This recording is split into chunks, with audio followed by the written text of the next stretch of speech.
Los agujeros de gusano llevan muchos años siendo un tema de gran interés para los físicos de hoy, no solo por su complejidad y su impacto, sino también porque están íntimamente relacionados con los viajes en el tiempo, que son un gran misterio incluso para aquellos sin conocimiento en este tema.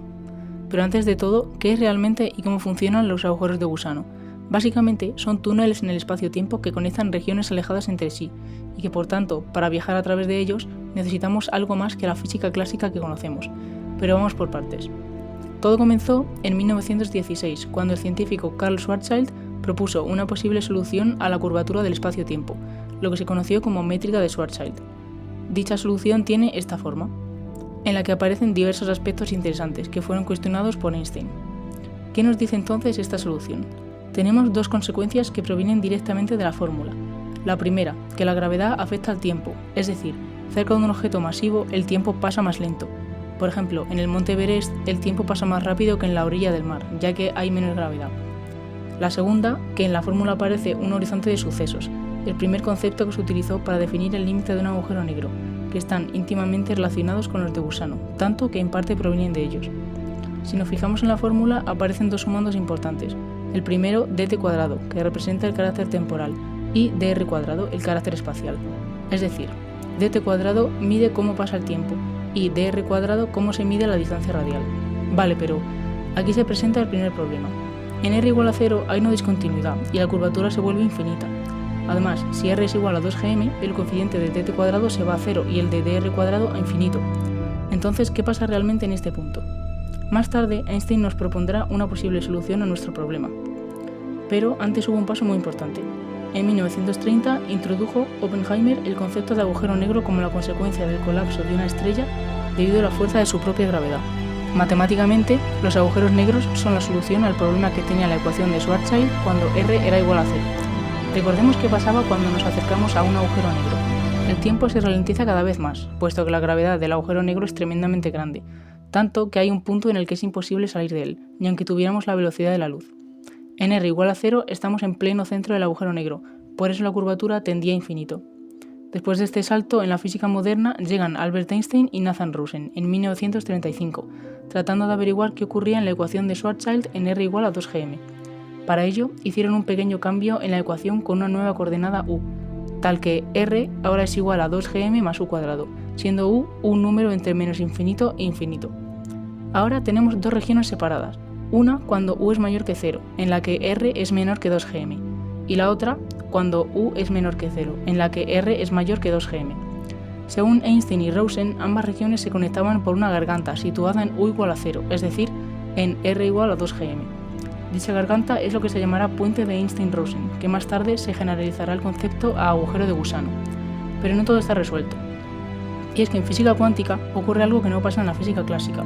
ds² tenía dos sumandos que nos interesaban, dr² y dt², ambos con su signo correspondiente, que depende de la relación entre r y 2gm. Cuando r es mayor a 2gm, dt² es menor que 0 y tiene carácter temporal, y dr² carácter espacial.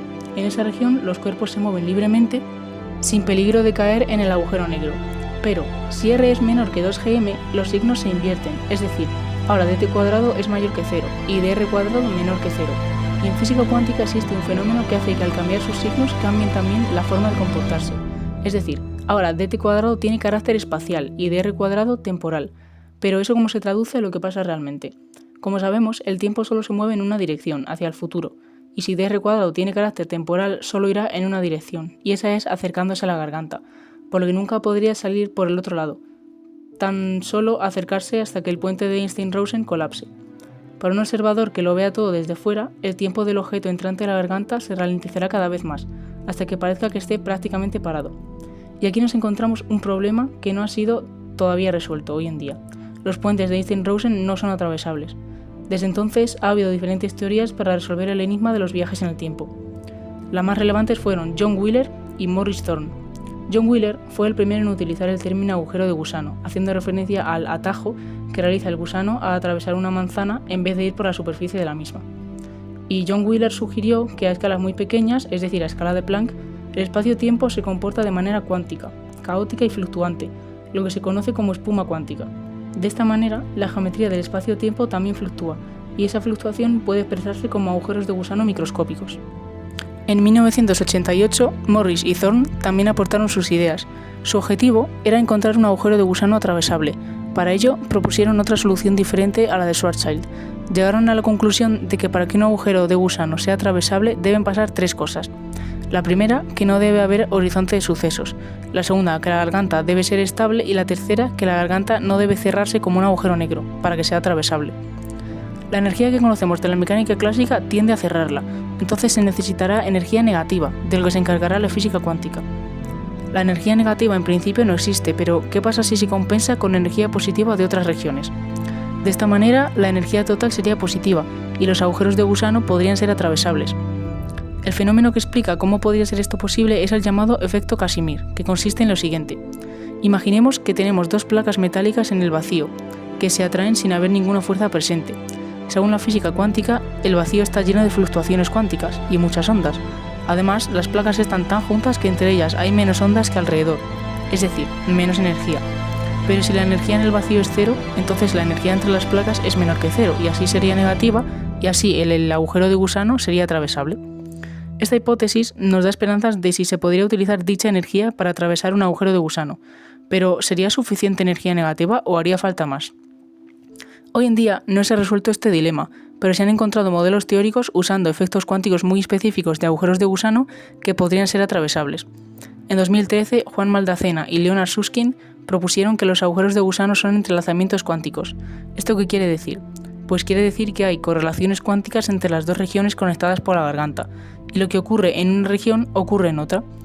De nuevo, esto no garantiza que sea atravesable, pero cada vez estamos más cerca de averiguar cómo funcionan realmente estos fenómenos. En los últimos años se han hecho películas relacionadas con los agujeros de gusano, como Contact, Interestelar o incluso películas de la saga Marvel como Thor. Dichas películas tratan de una manera ficticia los viajes en el espacio y el tiempo a través de los agujeros de gusano, pero por ejemplo, Interestelar ha ayudado a mucha gente a entender este concepto, ya que esta película explica muy claramente lo que implicaría viajar a través de los agujeros de gusano y ha popularizado este concepto. Pero aparte de hipótesis que nos convencen que los viajes en el tiempo son posibles, también nos encontramos con algunas contradicciones que nos convencen de lo contrario. Por ejemplo, el hecho de que los agujeros de gusano fueran atravesables nos permitirían descubrir realmente cómo funcionan los viajes en el tiempo, y resolveríamos paradojas como la del abuelo, que según ella los viajes en el tiempo implican una contradicción, y es que ¿podríamos cambiar el pasado y por tanto cambiar el presente? O también Stephen Hawking presentó la conjetura de protección cronológica, que concluye que los efectos cuánticos del agujero de gusano generarían inestabilidad gravitacional, que indica que el viaje temporal sea físicamente imposible. O otra contradicción es que al viajar en el tiempo iremos más rápido que la velocidad de la luz, y eso supuestamente no es posible.